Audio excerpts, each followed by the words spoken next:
How to make a ground beef mini taco salad with pico de gallo. Start with 2 mini flour tortillas and brush both sides with avocado oil.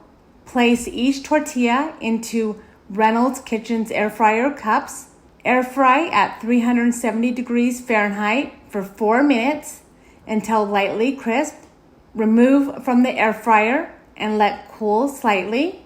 Fill each shell with lettuce, seasoned ground beef, diced tomatoes, red onions, pico de gallo, sour cream, and cheddar cheese, or any toppings you like.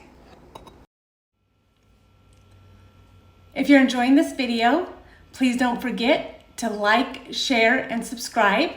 It really helps the channel grow.